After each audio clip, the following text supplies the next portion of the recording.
ছাত্র জনতার অভ্যুত্থানে আওয়ামী লীগ সরকারের পতনের পর বদলে গেছে রাজনৈতিক প্রেক্ষাপট, সেই সঙ্গে বদলে যাচ্ছে রাজনৈতিক দলগুলোর হিসাব নিকাশ। বিএনপির সঙ্গে বিভিন্ন সময় জোটে থাকা জামাত করছে বিভিন্ন পরিকল্পনা। ইতোমধ্যে পরিবর্তিত পরিস্থিতিতে নতুন উদ্যমে কার্যক্রম পরিচালনা করছে দলটি। বিএনপি ছাড়াই এখন প্রস্তুতি নিচ্ছে পৃথক জোট গঠনের। এ লক্ষ্যে সমমনা ইসলামী দলগুলোর সঙ্গে সম্পর্ক উন্নয়নের আলাপ আলোচনা ও মতবিনিময় শুরু করেছে জামাতের শীর্ষ নেতারা।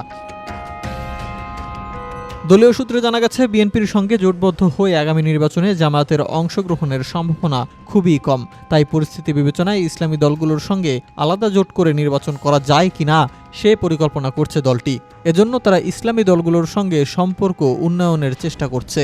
এ লক্ষ্যে গত 15ই আগস্ট থেকে এ পর্যন্ত অনেকগুলো রাজনৈতিক দল ও সংগঠনের সঙ্গে বৈঠক করেছে জামাত। এর মধ্যে চরমোনাই পীরের ইসলামী আন্দোলন, 12 দলীয় জোট, জাকের পার্টি, লেবার পার্টি সহ অনেকগুলো দলের সঙ্গে বৈঠক শেষ করেছে তারা।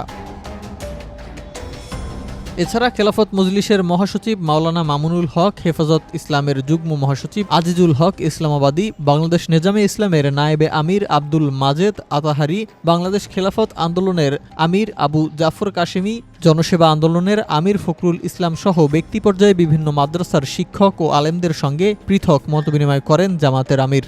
জামাতের নীতি নির্ধারকরা বলছেন, মতের ভিন্নতা থাকলেও ইসলামী দলগুলোর সঙ্গে ঐক্য করতে চায় জামাত। দলগুলোও এই প্রয়োজনীয়তা উপলব্ধি করতে পেরেছে।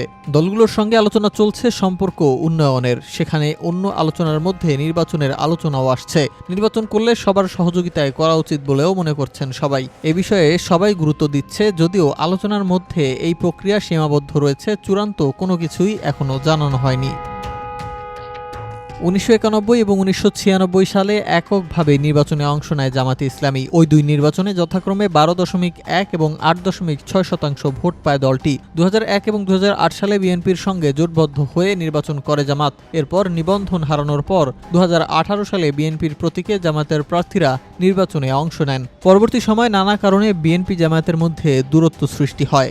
গত 29 আগস্ট গণমাধ্যমকে দেয়া এক সাক্ষাৎকারে জামাতের সঙ্গে জোট বিষয়ে বিএনপির মহাসচিব মির্জা ফখরুল ইসলাম আলমগীর জানান, বিএনপি যে জোট ছিল আন্দোলনের জন্য জোট, সেটা অনেক আগেই অকার্যকর হয়ে গেছে। এটা এখন কোনো কাজ করে না। পরদিনই এক অনুষ্ঠানে জামায়াতের সহকারী সেক্রেটারি জেনারেল মাওলানা রফিকুল ইসলাম খান জানান, বিএনপির সঙ্গে জামাতে ইসলামীর বাস্তবে কোনো দলীয় সম্পর্ক নেই।